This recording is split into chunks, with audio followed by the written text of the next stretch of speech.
आज भगवान श्रीरामांचं दर्शन घेतलं, आरती पण केली, विधिवत पूजा पण केली आणि आशीर्वाद पण घेतला।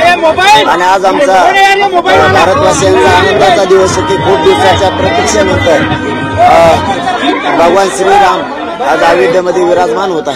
हा भारतवासियांसाठी आज प्रचंड आनंदाचा दिवस आहे आणि तो आनंदाचा दिवस आज आम्ही अहमदनगर शहरामध्ये साजरा केला। नाही तसलं काही बघणार, भाजप असू नाही तिकडे काँग्रेस असू नाही तर काही बेसराम असू, आम्ही भारतवासी आहे, सगळ्या जनतेचा आनंदाचा क्षण आहे। भारतवासियांचा खूप दशकांनंतर ही प्रतीक्षा आता संपली आणि जो आनंदाचा दिवस उगवायचा होता तो आज उगला आणि पूर्ण भारतवासी आज आनंद मोठ्या उत्साहात साजरा करताय।